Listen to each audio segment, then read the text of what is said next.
We are no longer under Mr. Warmonger Carney, perceived as peacekeepers. And who voted for a warmonger? Not me, and not any Canadian that I know of.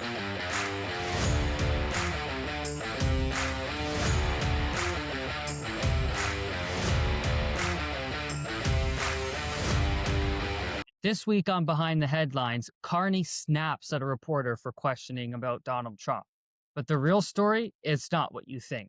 Plus, we've got two explosive stories that the mainstream media refuses to cover and tell you the truth about.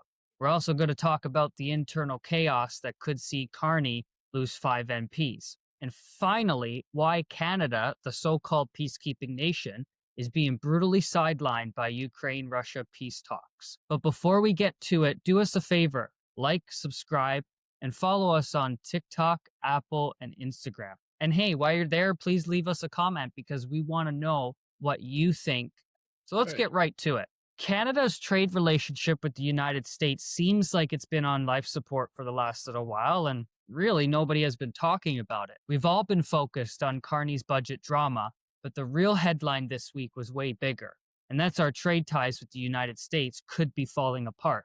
And guess what? It's all our fault. When Prime Minister Carney got grilled about whether he's even talking to the US president about trade, he totally snapped at the reporter and even dodged the question like a pro. Watch how the guy, billed as the savior of the economy, handles this tough spot. It's not pretty, and spoiler alert, it was a complete and total meltdown. Who cares? I mean, it's a detail. It's a detail. I spoke to him. I'll speak to him again when it matters. Since the U.S. called off trade talks with Canada, has Mr. Trump returned your calls, texts, or accepted your apology over the Ontario ad? He accepted the apology when I spoke to him, and we've had discussions. I've been busy. We passed a budget that's going to catalyze $1 trillion of investment. We have launched new trade agreement. We've secured new investment. So we're busy. He's got other things to do. We'll re-engage when it's appropriate. When was the last time you spoke to the president?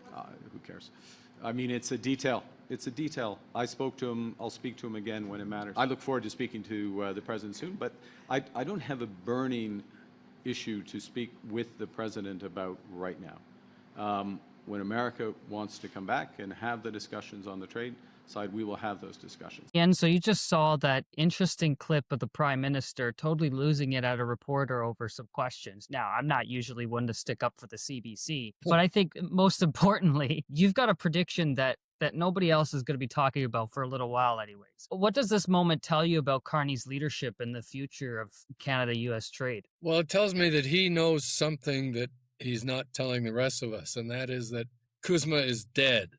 Word is leaking out of Washington that Trump blew his top when he found out that Carney was aware of those vicious ads that Mr. Ford ran. And he denied it at first, but then Ford said, no, he was there. Well, Mr. Trump saw that, and he said, okay, there's no more Kuzma. I'm withdrawing in July.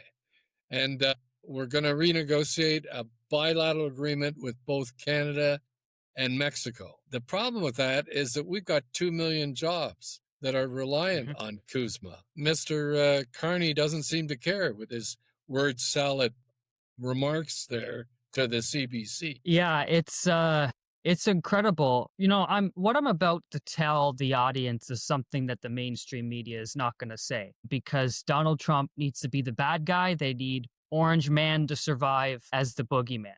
Before Trump's second election, I predicted that trade would be one of Canada's toughest challenge.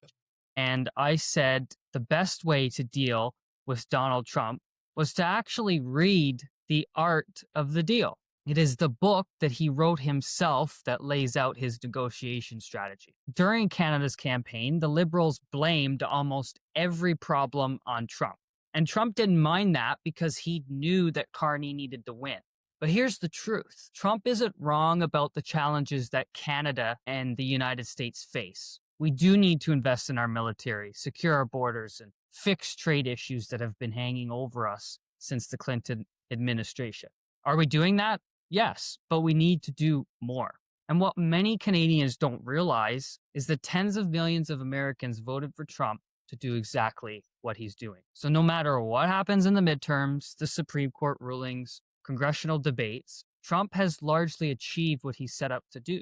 And that means that Canada needs a new, serious approach to our trade relationship that goes beyond blaming one name. And I agree with you on, I was absolutely furious at Doug Ford as a conservative for doing what he did and blowing up the trade talks, which is exactly what he did. Do you have anything else to add to that? Well, I just want to say that Mr. Carney said that Canadians don't care about the relationship with the United States. Tell that to all the workers whose jobs are at risk now, because he wants to try and develop new trade that'll take 10 years, as he said in his budget. To replace 10% of the jobs, 10% of 2 million is 200,000 jobs he might create. What happens to the other almost 2 million jobs? Yeah, that's an extremely good point. And I think that we've gotten caught up in the rhetoric and the Trump derangement syndrome rather than focusing on dealing with this trade relationship. And the last thing that I'll add for our audience, the people who haven't watched this before, is that there's actually a congressional report that goes all the way back to the Clinton administration that talks about all of the trade irritants that the United States has with us. Now, Donald Trump is a different operator, which is why he's using these tactics. But we're going to have a lot more to talk about that in future episodes. So we're going to move on to our second story. And this happened, this was something that went a little under the radar again. And that is that Mark Carney might be losing a few MPs. While the media celebrates his victory, behind the scenes, the real story is a government on the brink of losing 4 or 5 MPs. And guess what? The mainstream media is dead silent about it.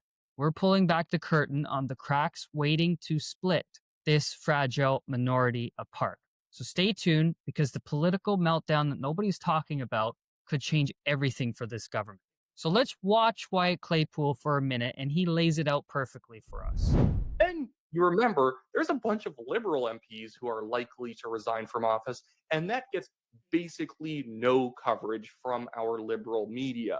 There are about 4 or 5 Liberal MPs who, mainly because they have personal problems with Prime Minister Mark Carney, are going to probably leave office in the next few months or in the spring of 2026, whether there is an election at that time or not. Let's start off with talking about the most obvious individual who is going to be leaving office, and that being former Deputy Prime Minister and Finance Minister Chrystia Freeland. This is being reported by Robert Fife. He says here, Oxford, England, Business Wire. The trustees of the Roads Trust have appointed Chrystia Freeland as the next warden of Rhodes House and chief executive officer of the Rhodes Trust. Chrystia will start her role on the 1st of July 2026, taking over from Professor Sir Rick Traynor, ABE, who has served as interim warden and CEO since the 1st of January 2025. Okay, Ian, so that's just one example. That's what kind of started this news cycle about MPs leaving. What say you? Well, a few months ago, right after he dropped 10 ministers from his new cabinet, 3 or 4 of them started to bitch and moan. And the biggest complainer was Nate Erskine-Smith. And he looks like he's poised to jump ship to try and run the Ontario Liberal Party. In addition to that, Bill Blair, Jonathan Wilkinson, and Stephen Guilbeault are also rumored to be getting appointments. Guilbeault was not dropped from cabinet, but he's not very happy to see his climate lunacy being revoked by Carney. Yeah, I completely agree. You took a lot of my thunder, to be honest with you. But, the mainstream media loves to cast Pierre Poilievre as, as a person with a leadership in crisis, while treating Mark Carney like a flawless hero, the savior of the universe. But let's be real. I mean, conservatives have had to defend every move while liberals coast on a free pass, just like this one. And you're right. Most of these people are radical environmentalists that are left over from the Trudeau era. I think about Jonathan Wilkinson, Stephen Guilbeault, and yes, Nate Erskine-Smith. Mm-hmm. They're not just bitter. they get it. There's no place for them in Carney's government anymore. And what's key now is to watch the timing of these departures, to see how fast these by-elections get called, their timing, and whether Carney can hold on to the confidence of the House during that shaky period.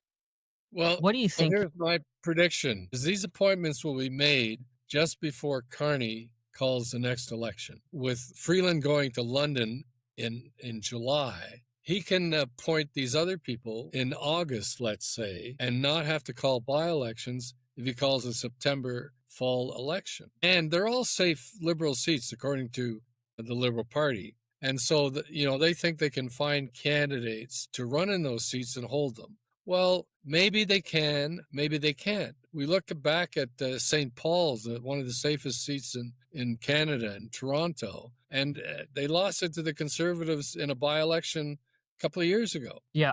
So that's going to be something that we're following, and obviously you just made a prediction. So, your predictions are usually right. So let's see what happens.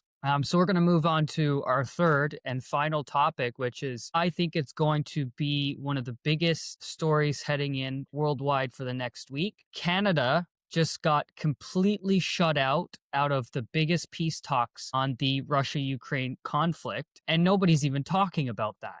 Canada once stood for peacekeeping and neutrality on the world stage, but not anymore. Under Trudeau and Carney, we've sided with the neocon warhawks who profit on endless conflict. So there are some talks that happened last night between Ukraine and the United States in, I forget what country it was. I think it was Geneva.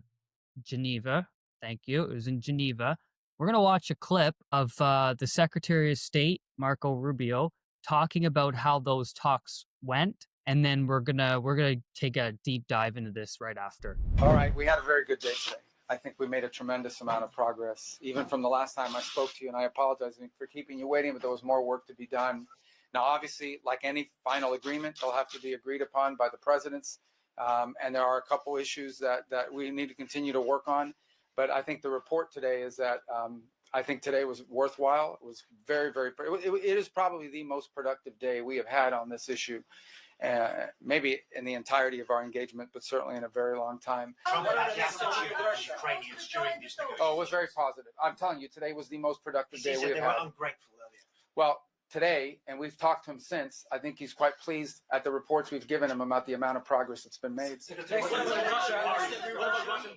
Well, obviously the Russians get a vote here, right? So, look, we began from the early stage of this process with our understanding of the Russian position as had been communicated to us in numerous ways. At the State Department, we received numerous written non-papers and things of this nature, also verbally, things they discussed over time and so forth. So it was, no matter what we came up with today, obviously we now have to take what we come up with, if we can reach that agreement with the Ukrainian side, to the Russian side. That's another part of this equation. They have to agree to this in order for this to work. Whether it's Thursday, whether it's Friday, whether it's Wednesday, whether it's Monday of the following week, we want it to be soon, because people are going to, between today and the time we deal with this, more people are going to die. More destruction is going to happen. Our goal is to end this war as soon as possible. Okay, Ian, so just before you give your reaction, let's just let the audience know, if they haven't seen, the President of the United States has set a deadline basically for pretty much the end of this week. What do you think about this 28-point peace plan? Well, by the way, just today, he has said that deadline is flexible. Typical Trump. Anyway, I've read the proposed agreement, all 28 points, and Mr. Carney has not. He gave a news conference about this, and he said, well, he only read the first of the 28, and he disagrees with it. Disagrees with what? Something he hasn't read? And then he huddles with all his European buddies, and they come out and say, oh, no, we don't like this agreement. We want more war. These guys are all warmongers. And, as an example of Carney, in the last budget, he cut the benefits for our veterans of foreign wars by $4 billion. At the same time, he authorized $4.5 billion for war material to go to Ukraine at the very time that the President of the United States is trying to end the war. Carney is now seen by Trump as untrustworthy and unreliable and a puppet of Europe. Yeah, to put it diplomatically, he's just pissing the president around, basically. That's all he's doing. But the thing is, I also want to say to the audience who don't know who we are and haven't watched this before, is for me, myself, I had a total mea culpa on the Ukraine war. I was totally supportive of the war in the beginning. But then I gave my head a shake and I realized what was actually going on. And look, since 2015, I've studied Donald Trump more than any other world leader to understand how he governs and to go above the partisan noise. The one thing that I think that Trump is absolutely right about is that the war has gone on for way too long and the killing has to stop. I don't care which politician ends it. It just has to end. Just days before the Israel-Gaza peace deal was struck, I said that if anyone could make peace, it's him. And I feel the same way about this situation. Now Trump uses what some call the madman theory, but it's really a negotiation tactic. World leaders will call him unpredictable, but if you read The Art of the Deal, it's about being prepared to walk away and make your opponent second guess your next move. And look, sure, Putin is no saint, but Zelensky is not the war hero that we've been made to believe either. He's an actor who dresses up for the cameras. Both men have sent thousands of soldiers to die and used civilians as cannon fodder. And my prediction is that if these three leaders do not strike a deal soon, that President Trump will say that he's going to walk away altogether.